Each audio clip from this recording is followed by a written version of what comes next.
Hi friends, good morning. मैं Deepak Gupta mission सरकारी अड्डा में आप लोगों का बहुत बहुत स्वागत करता हूं। और हम लोगों ने पिछले वीडियो में ब्लड रिलेशन पढ़ रहे थे और ब्लड रिलेशन का कॉन्सेप्ट कुछ देखे थे और आज हम उस पे कुछ क्वेश्चन देखेंगे। और जैसा कि आप लोगों ने कल हमारे झा सर कुछ आप लोगों को बताए थे कि कम टाइम में कैसे तैयारी करें, क्या पढ़ें क्या ना पढ़ें, कहाँ क्या जाएं, तो उसके बारे में आपको झा सर बताए हैं। आप अगर वीडियो नहीं देखे हैं तो आप प्ले लिस्ट में जाकर झा सर का वीडियो जरूर देखें। अच्छा लगे तो लाइक शेयर और सब्सक्राइब जरूर कर दें। और जैसा कि मेरा भी मानना है कि आप जब भी पढ़ाई करें तो ऐसा नहीं करें कि कोई बोले कि हम 10 घंटा पढ़ते हैं 12 घंटा, तो उसको देखकर पढ़ाई नहीं करना। आप अपने अनुसार पढ़ें, आपको जब मन करे तब बैठें। ऐसा नहीं कि लेके बैठे हैं 10 घंटा कुछ नहीं हुआ, कुछ भी नहीं पढ़े हैं, 10 घंटा बैठ लिए हैं, पता चला कुछ आया ही नहीं। तो वैसा पढ़ाई नहीं करना है, दिखावे के पढ़ाई नहीं करना है, स्मार्ट वर्क करना है।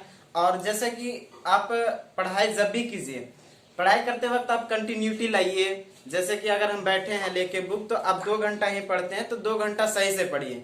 ऐसा नहीं कि बैठे हैं आधा घंटा बाद मोबाइल देखने लगे, मैसेज गिर गया, फोन को पढ़ाई समय बंद कर दीजिए, आराम से पढ़ाई कीजिए तो ज्यादा बेटर होगा। अगर 2 घंटा ही पढ़ते हैं, 4 घंटा ही पढ़ते हैं तो 10 घंटे के बराबर हो जाएगा आपका। तो इस तरह से आप पढ़ाई कीजिए। बाकी इसके बारे में डिटेल में आपको झा सर बता दिए हैं, आप जाके वीडियो जरूर देखें। और आइए हम लोग का क्वेश्चन बोर्ड पे लिखा हुआ, आप क्वेश्चन का स्क्रीनशॉट ले लीजिए। इसके बाद आपको हम इसमें एक चीज और बताए थे ब्लड रिलेशन में कि आपको करना क्या है कि जब भी आप ब्लड रिलेशन का क्वेश्चन बनाए तो ब्लड रिलेशन का क्वेश्चन बनाते वक्त आप अपने से अपने फैमिली से रिलेट करके बनाए तो ज्यादा बेटर होगा, जल्दी समझ आएगा, क्वेश्चन भी आसानी से बनेगा।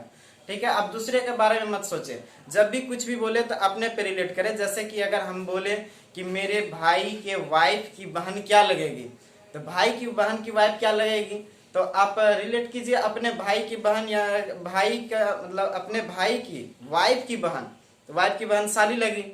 देखिए साली के नाम पे भाई जी का पूरा मुस्कान आ गया चेहरे पे।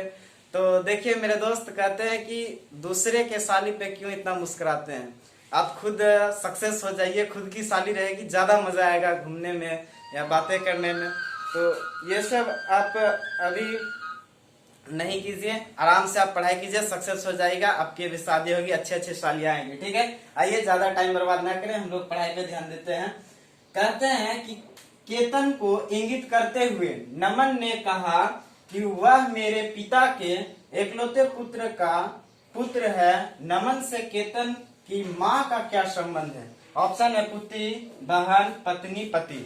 ठीक है, आप देखिए ऐसे क्वेश्चन में आप सबसे पहले आपको हम एक क्वेश्चन बताएंगे। आप क्वेश्चन को जितना भी हम क्वेश्चन बताते हैं आप उस पर ध्यान से देखिएगा, इसके बाद आप प्रैक्टिस की जगह आपको कहीं प्रॉब्लम नहीं होगी, मेरा ये दावा है। ठीक है, आप लेकिन जो भी हम डायग्राम बताते हैं या जो भी क्वेश्चन बताते हैं उस पर बढ़िया से देखिए। ठीक है, ध्यान से पूरा वीडियो को देखिए लास्ट तक, आपको समझ आएगा, ब्लड रिलेशन में कभी प्रॉब्लम नहीं होगी। तो देखिए ऐसे क्वेश्चन में आपको सबसे पहले ये ध्यान देना है कि फर्स्ट लाइन और दूसरा स्टेप में आपको क्या कहता है। तो यहाँ देखिए कहता है केतन को इंगित करते हुए, केतन कोई एक लड़का है, कोई लड़का या लड़की। एक बात और हम बोले हैं आपको, हम ब्लड रिलेशन जब पढ़ा रहे थे तो आपको ये भी बोले थे कि नाम से जेंडर का पता नहीं चलता है, नाम से कभी भी जेंडर का पता नहीं लगाइएगा, नहीं तो क्वेश्चन गलत हो जाएगा। जब भी वहां जेंडर क्या बताएगा तो उसका जेंडर क्लियर करेगा तभी आप उसका जवाब दीजिए। तो कहता है कि केतन को इंगित करते हुए, केतन हमें नहीं पता लड़का या लड़की जो भी है। ठीक है, कौन कहता है? देखिए यहाँ नमन ने कहा, ये लाइन को आप पकड़िए, कहता कौन है उसको पकड़िए। नमन ने कहा, मानिए कि नमन हम है। ठीक है, नमन किसके और? केतन, केतन कोई एक पर्सन है जो भी है, लड़का या लड़की जो भी है, उसकी ओर इशारा करते हुए क्या कहता है कि नमन कह रहा है, यहाँ पे ध्यान दीजिएगा, नमन कहता है, नमन यानी कि मैं, कहता है वह मेरे, वह किसके लिए यूज हो रहा है? वह जो यूज हो रहा है केतन के लिए, केतन की ओर इशारा कर रहा है। तो केतन को मान के चलिए आप यहाँ पे लिख दीजिए, कहीं भी लिख दीजिए। ठीक है, अब यहाँ नमन मान के चलिए, एक नमन है, नमन को भी हम यहाँ लिख दिया। ठीक है, कहता है नमन क्या कहता है कि वह मेरे, देखिए वह यानी इसके ओर इशारा कर रहा है, वह मेरे, मेरे यानी मेरे हम बोले ना नमन यानी हम, नमन तो मेरे पिता के एकलौते पुत्र, मेरे पिता यानी पिता है तो ऊपर जनरेशन में जाएगा, पिताजी यहाँ पे लिख दिए, ऊपर जनरेशन क्या होंगे। उसके बाद देखिए पिता के एकलौते पुत्र, एकलौता पुत्र कौन होगा? एक ही पे उसका पुत्र है तो नमन।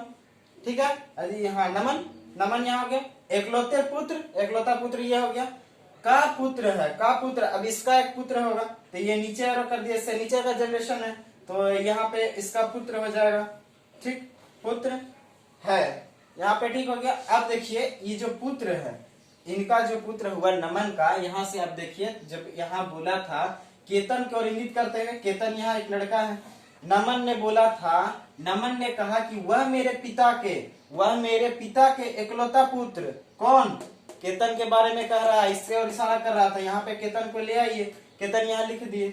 अब देखिए आपका डायग्राम बन गया, यही था डायग्राम में, लेकिन एक चीज और कहता है आगे क्वेश्चन में, पुत्र है, कहता नमन से केतन की माँ का, नमन से केतन तो यहाँ से ये यहाँ आ गया, देखिए ध्यान से, यहाँ से केतन आ गया, इशारा इसके और करके बता रहा था एकलौता पुत्र यही होगा, केतन ही होगा, तो कहता है नमन से केतन की माँ, केतन की माँ यानी ये इसका पिता है तो इसकी पत्नी भी तो होगी तब ना ये पैदा हुआ, ऐसे तो नहीं हो जाएगा कि खाली बाप के रहने से बेटा आ जाएगा, ऐसा कुछ नहीं है। तो यहाँ पे कहता है इसके क्या बोलते हैं, इसका पत्नी, यहाँ पे पत्नी अच्छे से लिख देते हैं, नहीं तो बहुत सारे लोग कहेंगे कि, देखिए अब कहता है कि नमन से केतन की माँ, केतन की माँ यानी ये पिताजी हैं तो इनकी माँ यहाँ पे है, माँ है, ठीक, नमन से केतन की माँ का क्या संबंध है, नमन से केतन की माँ का क्या संबंध है, केतन की माँ का संबंध बताना है, तो केतन की माँ को का संबंध बताना है माँ का, तो ये क्या हो जाएगा, इसकी माँ का संबंध बताना है, तो देखिए केतन की माँ का लगा हुआ है माँ में, तो केतन का क्या लगेगा, किसका, ये नमन का बताना है, सॉरी नमन का बताना है, तो नमन से इसका क्या संबंध है, तो पत्नी का संबंध आ जाएगा, का जिसमें लगा है, माँ में का लगा हुआ था तो इनका पत्नी ये हो जाएगी, ठीक है। अब देखिए इसमें क्या है, एक और डायग्राम बनेगा, आप दूसरे तरीके से सोचिएगा तो एक और बनेगा, आप इसका स्क्रीनशॉट ले लीजिए, अभी देखिए उसमें कुछ और रिलेशन आएगा, ठीक है, वो डायग्राम भी बताते हैं आपको।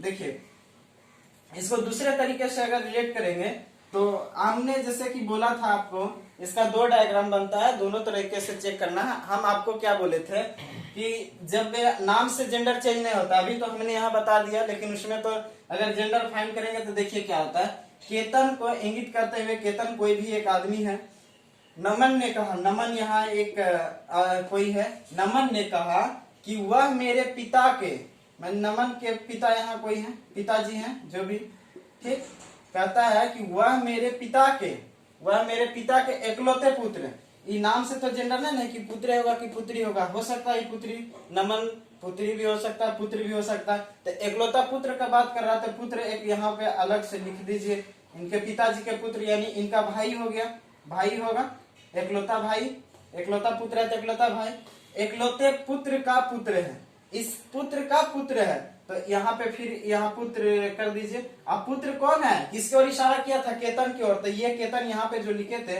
ये यहाँ पे आ जाएगा, केतन यानी किसका एकलौता पुत्र हो गया। अब क्या कहता है कि नमन से केतन की माँ का क्या संबंध है, तो केतन की माँ कौन होगा, ये अगर पिता है तो इनका एक पत्नी होगा, क्योंकि इनके पिता का एकलौता पुत्र रहती तो दोनों भाई बहन रहती, पत्नी हो नहीं सकती, तो यहाँ पे एक कोई पत्नी होगी जो भी होगी, तो ये इनकी माँ जी, माँ है।